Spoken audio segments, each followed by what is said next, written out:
Assalamualaikum warahmatullahi wabarakatuh. Saya Miranda Putri. Dalam rangka memenuhi tugas mata kuliah teori akuntansi, di sini saya akan menjelaskan teori efisiensi pasar. Menurut beberapa ahli, yang pertama, teori efisiensi pasar sekuritas memprediksi harga sekuritas sebagai hasil dari interaksi beberapa properti menarik. Teori efisiensi pasar sekuritas memprediksi harga sekuritas sebagai hasil dari interaksi beberapa properti menarik. Harga mencerminkan fully reflect pengetahuan dan informasi untuk investor. Efisiensi pasar sekuritas mempunyai implikasi yang penting untuk akuntansi keuangan.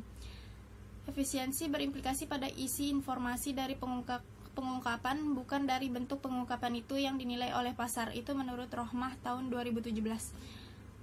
Yang kedua, efisiensi pasar yang ditinjau dari sudut informasi saja disebut dengan efisiensi pasar secara informasi atau informationally efficient pasar secara informationally efficient market. Sedangkan efisiensi pasar yang ditinjau dari sudut kecanggihan pelaku pasar dalam mengambil keputusan berdasarkan informasi yang tersedia dinamakan dengan efisiensi pasar secara keputusan menurut Chandra tahun 2006. Nah,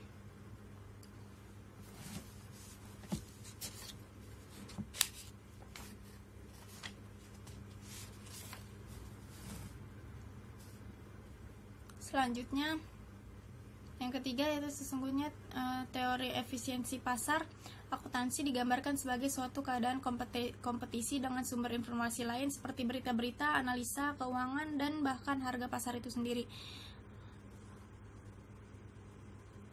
Pasar dikatakan efisien apabila harga-harga sekuritas yang ada mencerminkan secara penuh informasi yang tersedia.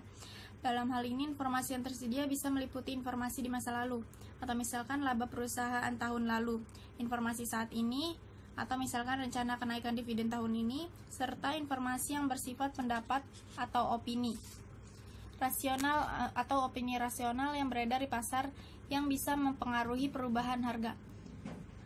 Aspek penting dalam menilai efisiensi pasar adalah dengan melihat seberapa cepat suatu informasi baru yang penting diserap oleh pasar yang tercermin dalam penyesuaian menuju harga keseimbangan yang baru. Itu menurut Widyasari, Sufa, Malia, dan Praswati tahun 2016. Lalu ada lagi pasar yang efisien, harga sekuritas akan dengan cepat terevaluasi dengan adanya informasi penting yang berkaitan dengan sekuritas tersebut, sehingga investor tidak akan bisa memanfaatkan informasi untuk mendapatkan abnormal return di pasar. Itu menurut Chandra tahun 2006. Jadi beberapa pengertian teori efisiensi pasar tadi dapat saya simpulkan. Teori efisiensi pasar yaitu teori yang berhubungan dengan ketersediaan informasi. Pasar dikatakan Teori efisiensi pasar yaitu teori yang berhubungan dengan ketersediaan informasi. Pasar dikatakan efisien apabila nilai sekuritas setiap waktu mencerminkan semua informasi yang tersedia, yang mengakibatkan harga suatu sekuritas berada pada tingkat keseimbangannya. Contoh keterkaitannya dengan penelitian yaitu efisiensi pasar sangat berperan dalam memberikan informasi bagi investor untuk mengurangi risiko-risiko yang ada. Sekian penjelasan dari saya tentang teori efisiensi pasar, kurang lebihnya mohon maaf. Wassalamualaikum warahmatullahi wabarakatuh.